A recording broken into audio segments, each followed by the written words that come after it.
नमस्कार दोस्तों, राधे राधे, जय माता की। तो आज की वीडियो में हम सुनेंगे उत्पन्ना एकादशी व्रत की कथा।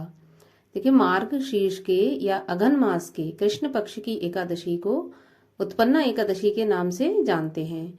तो उस उत्पन्ना एकादशी की कथा आज की वीडियो में मैं आपको सुनाने जा रही हूँ। लेकिन उससे पहले आप जान लें कि एकादशी तिथि का व्रत किस दिन रहने वाला है। तो देखिए, एकादशी तिथि का प्रारंभ होगा 8 दिसंबर की सुबह 5:06 पर और तिथि की समाप्ति हो जाएगी 9 दिसंबर की सुबह 6:31 पर।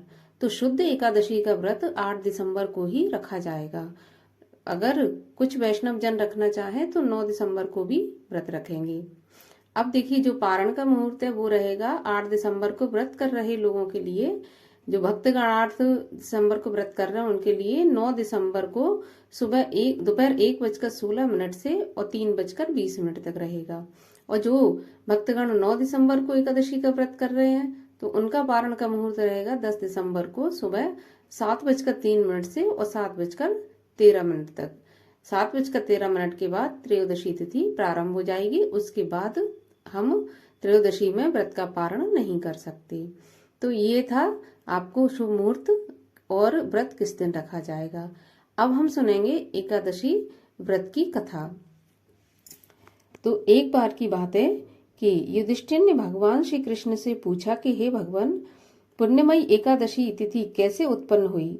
इस संसार में वह क्यों पवित्र मानी जाती है और देवताओं को कैसे प्रिय हुई? तब भगवान बोले, हे कुंती नंदन, प्राचीन समय की बात है कि सतयुग में मुर नामक दानव रहता था।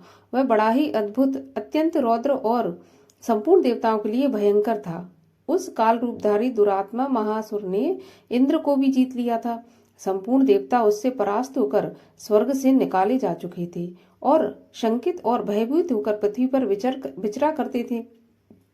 एक दिन सब देवता महादेव जी के पास गए। वहां इंद्र ने भगवान शिव के आगे सारा हाल कह सुनाया।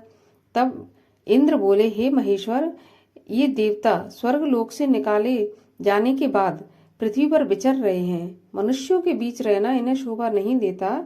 हे प्रभु, कोई उपाय बतलाइए। अब देवता किसका सहारा लें? तब महादेव जी ने कहा, हे देवराज, जहाँ सबको शरण देने वाले, सबकी रक्षा में तत्पर रहने वाले जगत के स्वामी भगवान गरुड़ध्वज विराजमान है, वहां जाओ। वे तुम लोगों की रक्षा अवश्य करेंगे। भगवान श्री कृष्ण कहते हैं, हे युधिष्ठिर, महादेव जी की ऐसी बात सुनकर परम बुद्धिमान देवराज इंद्र संपूर्ण देवताओं के साथ क्षीर सागर में गए। वहां भगवान गदाधर सो रहे थे। इंद्र ने हाथ जोड़कर उनकी स्तुति की। इंद्र बोले, हे देव देवेश्वर, आपको नमस्कार है। हे प्रभु, आप ही पति, आप ही मति, आप ही कर्ता और आप ही कारण हैं। आप ही सब लोगों की माता और आप ही इस जगत के पिता हैं। देवता और दानव दोनों ही आपकी वंदना करते हैं। हे पुंडरीकाक्ष, आप दैत्यों के शत्रु हैं। मधुसूदन, हम लोगों की रक्षा कीजिए। हे प्रभु जगन्नाथ, अत्यंत उग्र स्वभाव वाले महाबली मुर नामक दैत्य ने इन सब देवताओं को जीतकर स्वर्ग से बाहर निकाल दिया है। हे प्रभु, हम सभी देवता भयभीत होकर आपकी शरण में आए हैं। दानवों का विनाश करने वाले भगवान, आप हमारी रक्षा कीजिए। भगवान की शरण में आए हुए देवताओं की सहायता कीजिए। इंद्र की बात सुनकर भगवान विष्णु बोले, देवराज, यह दानव कैसा है? उसका रूप और बल कैसा है तथा उस दुष्ट के रहने का स्थान कहाँ है? तब इंद्र बोले, पूर्व काल में ब्रह्मा जी के वंश में तालजंग नामक एक महान असुर उत्पन्न हुआ था, जो अत्यंत ही भयंकर था। उसका पुत्र मुर दानव के नाम से विख्यात है। वह भी अत्यंत उत्कट, महापराक्रमी और देवताओं के लिए भयंकर है। चंद्रावती नाम से प्रसिद्ध एक नगरी है, उसी में स्थान बनाकर वह निवास करता है। उस दैत्य ने समस्त देवताओं को पराजित करके उन्हें स्वर्गलोक से बाहर निकाल दिया है। उसने एक दूसरे ही इंद्र को स्वर्ग में सिंहासन पर बैठाया है। अग्नि, चंद्रमा, सूर्य, वायु तथा वरुण भी उस ने दूसरे बना दिए हैं। हे प्रभु, मैं सच्ची बात बता रहा हूँ, उसने सब कोई दूसरे ही कर लिए हैं। देवताओं को तो उसने उनके प्रत्येक स्थान से वंचित कर दिया है।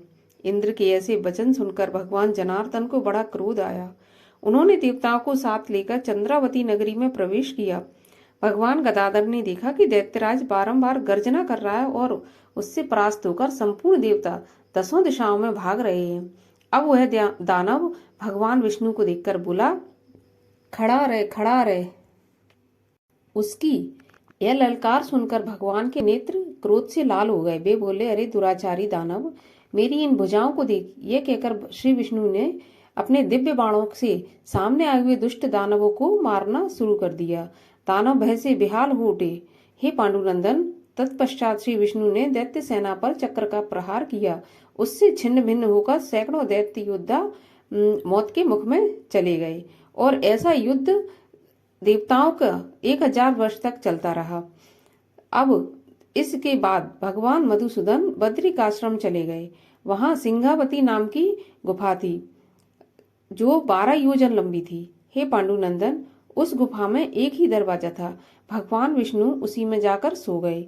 वह दानव मुर भगवान को मार डालने के उद्योग से उनके पीछे पीछे तो लगा ही था, अतः उसने भी गुफा में प्रवेश कर लिया। वहां भगवान को सोते देख उसे बड़ी खुशी हुई। उसने सोचा, यह दानवों को भय देने वाला देवता है, निस्संदेही मैं इसे मार डालूंगा। हे युधिष्ठिर, दानव के ऐसा विचार करते ही भगवान विष्णु के शरीर से एक कन्या प्रकट हुई जो बड़ी ही रूपवती, सौभाग्यशालिनी तथा दिव्य अस्त्र शस्त्रों से सुसज्जित थी। वह भगवान के तेज के अंश से उत्पन्न हुई थी। उसका बल और पराक्रम महान था। हे युधिष्ठिर, दानवराज मुर ने उस कन्या को देखा। कन्या ने युद्ध का विचार करके दानव के साथ युद्ध के लिए याचना की। युद्ध छिड़ गया। कन्या सब प्रकार से युद्ध कला में निपुण थी। वह मुर नामक महान असुर उसके हुंकार मात्र से राख का ढेर हो गया। दानव के मारे जाने पर भगवान जाग उठे। उन्होंने दानव को धरती पर निष्प्राण पड़े देखा और कन्या से पूछा, मेरा यह शत्रु अत्यंत उग्र और भयंकर था। इसको किसने मार दिया है? किसने इसका वध किया है? तब वह कन्या बोली, हे स्वामी, आपके ही प्रसाद से मैंने इसे मार दिया है। मैंने ही इसका वध किया है। तब श्री भगवान ने कहा, हे कल्याणी, तुम्हारे इस कर्म से तीनों लोकों के मुनि और देवता आनंदित हुए हैं, अतः तुम्हारे मन में जैसी इच्छा हो उसके अनुसार मुझसे कोई वर मांग लो। देव दुर्लभ होने पर भी वह वर मैं तुम्हें दूंगा, इसमें जरा भी संदेह नहीं है। वह कन्या साक्षात एकादशी ही थी। उन्होंने कहा, हे प्रभु, यदि आप प्रसन्न हैं तो मैं आपकी कृपा से सब तीर्थों में प्रधान, समस्त विघ्नों का नाश करने वाली तथा सब प्रकार की सिद्धि देने वाली देवी हो जाऊं।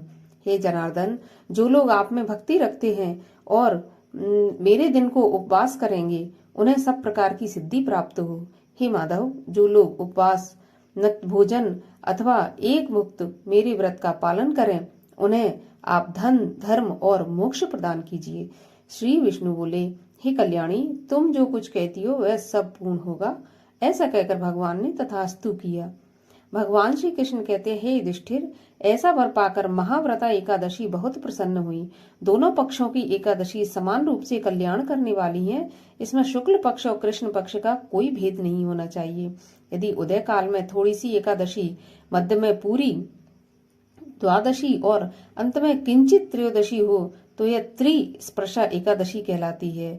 यह भगवान को बहुत अधिक प्रिय है। यदि एक त्रिस्पर्शा एकादशी को उपवास कर लिया जाए तो 1000 एकादशी व्रतों का फल प्राप्त होता है तथा इसी प्रकार द्वादशी में पारण करने पर 1000 गुना फल माना गया है।